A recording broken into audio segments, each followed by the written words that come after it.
जय श्री कृष्ण। आज हम श्रीमद् भगवत गीता में कर्मयोग के बारे में जानेंगे। भगवान श्री कृष्ण ने अपने श्रीमुख से कहा है, कर्तव्य कर्म करना लेकिन उसके फल के प्रति आसक्ति न रखना। भगवान श्री कृष्ण अर्जुन को सिखाते हैं कि जीवन से भागना नहीं बल्कि सही भावना से कर्म करना ही आध्यात्मिक मार्ग है। कर्म करना मनुष्य का धर्म है, लेकिन फल देना ईश्वर के हाथ में है।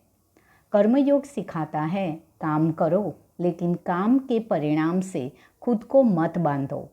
जब कर्म सेवा, श्रद्धा और समर्पण से होता है तब वही कर्मयोग बन जाता है। श्री गणेशाय नमः। सद्गुरु के चरणों में शत शत प्रणाम करके श्रीमद् भगवत गीता के तीसरे अध्याय की शुरुआत करते हैं। ओम श्री परमात्मने नमः। श्रीमद् भगवत गीता अथ तृतीयोऽध्यायः। अर्जुन ने पूछा, हे जनार्दन, यदि आपके तप से, कर्म से बुद्धि श्रेष्ठ है तो केशव मुझे इस घोर कर्म में क्यों लगाते हो? मिले हुए वचनों से आप मेरी बुद्धि को भ्रम में डाल रहे हैं। निश्चय करके मुझे बतलाइए जिससे मैं कल्याण को प्राप्त हो। श्री कृष्ण जी बोले, हे निष्पाप अर्जुन, मैं पहले समझा चुका हूँ कि इस लोक में दो प्रकार की निष्ठा कही है। एक तो सांख्य वालों का ज्ञान योग और दूसरा योगियों का कर्मयोग। कर्मों का प्रारंभ न करने से ही कोई निष्कर्म नहीं कहलाता और कर्मों का त्याग करके संन्यास करने से ही किसी को सिद्धि नहीं मिल जाती। मनुष्य क्षण भर भी कर्म किए बगैर नहीं रह सकता।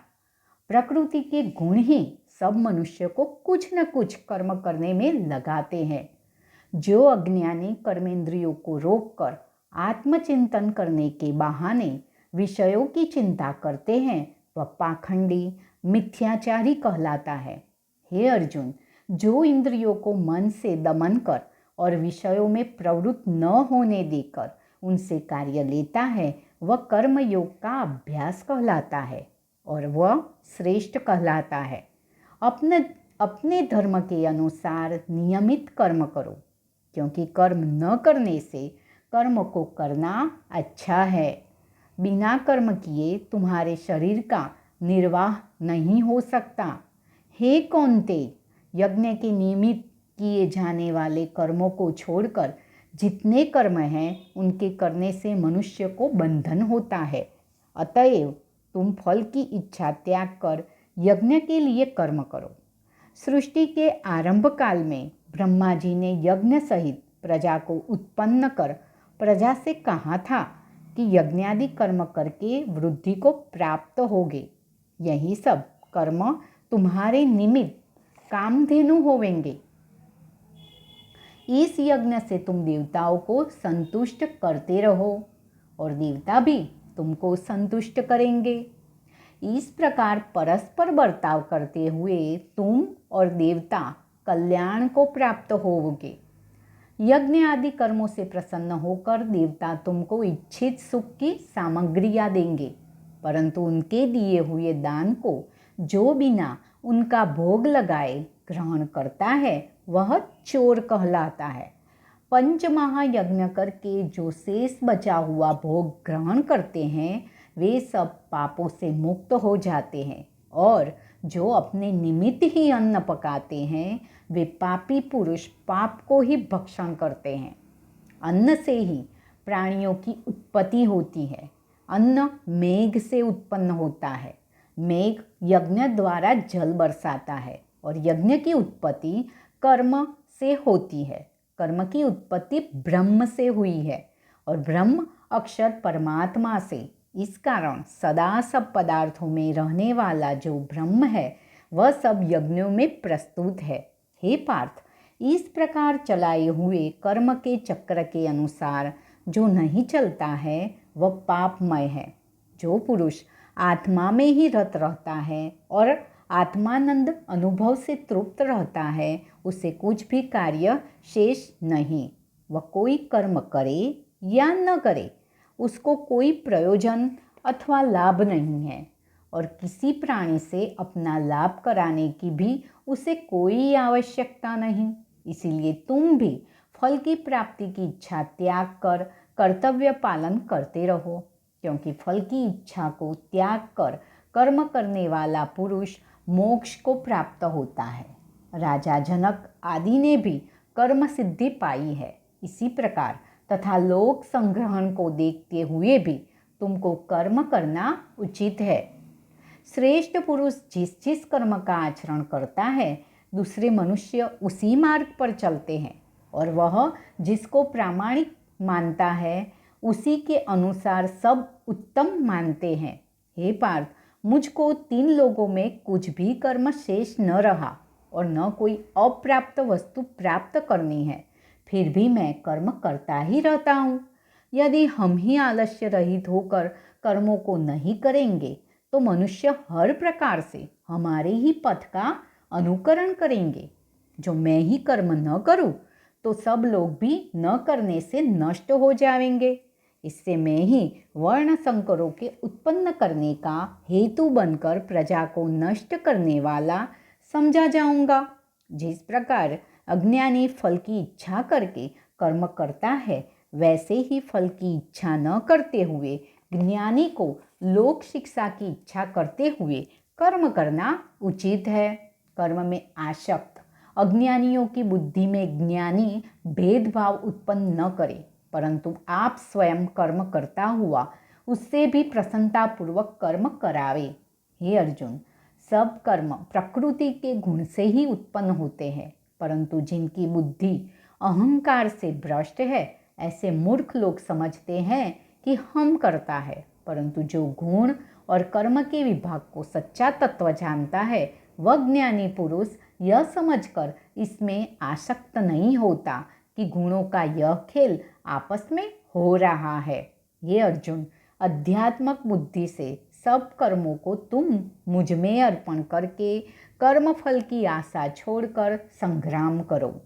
जो पुरुष श्रद्धापूर्वक मेरे वचनों पर दोष दृष्टि न करके मेरे इस मत के अनुसार आचरण करते हैं, वे लोग कर्म बंधन से निश्चय मुक्त हो जाते हैं।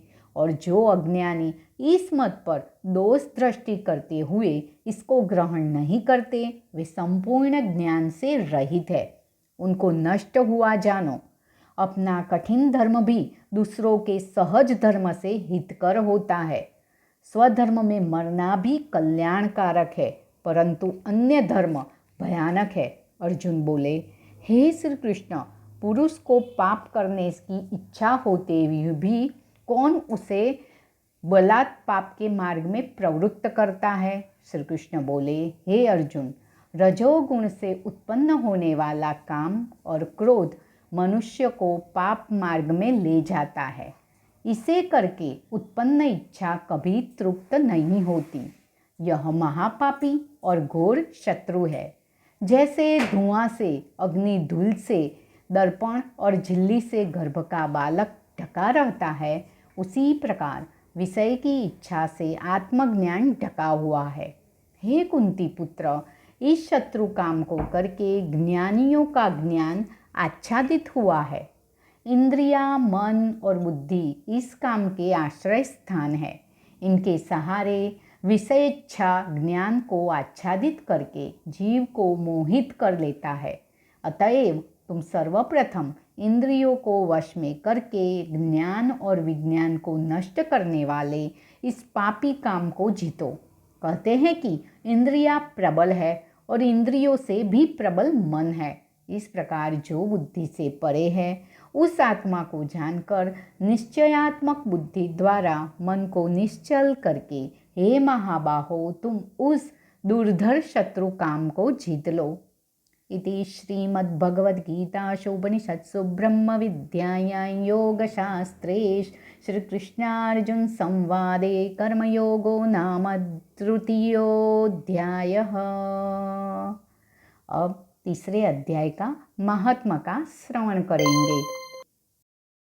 नारायण जी बोले, हे लक्ष्मी, एक शूद्र महामूर्ख अकेला ही वन में रहता था। अनर्थों से उसने बहुत सा द्रव्य इकट्ठा किया। किसी कारण से वह द्रव्य जाता रहा। अब वह शूद्र बहुत चिंतित रहने लगा। किसी से पूछता कि ऐसा कोई अंजन बताओ जिसे नेत्र में डालकर पृथ्वी का पदार्थ निकाल लो। तब किसी ने कहा, मांस मदिरा खाया पिया कर। वह खोटा कर्म करने लगा। एक दिन धन की लालसा कर चोरी करने गया, परंतु मार्ग में चोरों ने उसे मार डाला। तब उसने प्रेत की योनि पाई।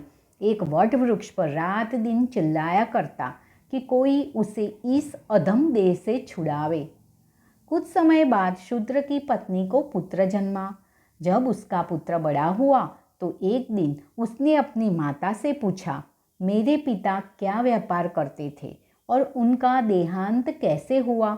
तब माता ने कहा, हे बेटा, तेरे पिता के पास बहुत द्रव्य था, वह सब यूं ही जाता रहा। एक दिन धन की लालसा से चोरी करने पर मार्ग में चोरों ने उन्हें मार डाला।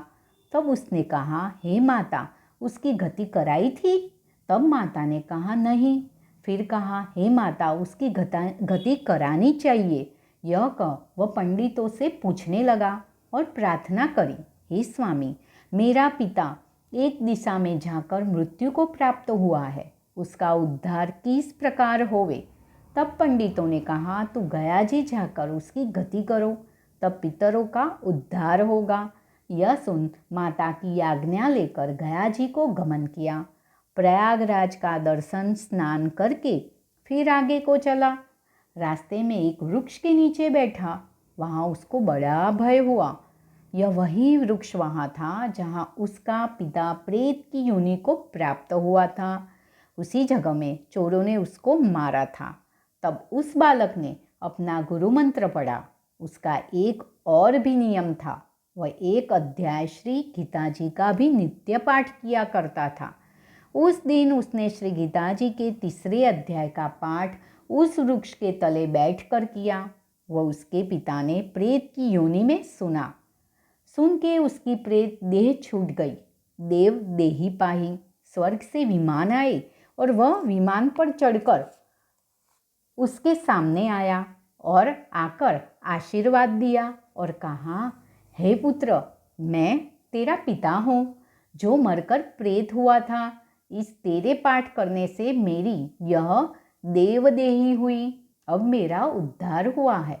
अब तू गया जी में अपनी खुशी से जा। इतना सुनकर पुत्र ने कहा, हे पिताजी, कुछ और आज्ञा करो जो मैं आपकी सेवा करूं। तब उस देवदेही ने कहा, देख, मेरी 7 पीढ़ियां पितर नरक में पड़ी है, बड़ी दुखी है। अब तो श्री गीता जी के 3 अध्याय का पाठ करके उनको इस दुख से मुक्ति प्रदान कर। इतना वचन कहकर वह देवदेही स्वर्ग को गई। तब बालक ने वहाँ 3 अध्याय का पाठ किया और सब पितरों को पुण्य देकर वैकुंठ धाम को दिया। जो प्राणी श्री गीता जी का पाठ करे या श्रवण करे, उसका फल कहाँ तक कहे, कहने में ही नहीं आ सकता। तब नारायण जी ने कहा, हे लक्ष्मी, यह 3 अध्याय का जो फल मैंने तेरे लिए कहा है सो तूने सुना है। 3 अध्याय का महात्म्य। श्री हरि। अच्युतवाणी में श्रीमद् भगवत गीता की हर अध्याय हर गुरुवार को रखे जाते हैं, तो आप अवश्य इसका श्रवण करें। इसमें हमारे जीवन की हर समस्या का समाधान आसानी से मिल जाता है। तो हम भी भगवान के श्रीमुख से निकली हुई वाणी को अवश्य सुनेंगे। मेरी चैनल अच्युतवाणी को आपने अब तक सब्सक्राइब नहीं किया हो तो अवश्य कीजिएगा, लाइक और शेयर भी कीजिएगा, जो दूसरे भी इसका लाभ ले सकें। धन्यवाद। जय श्री कृष्ण।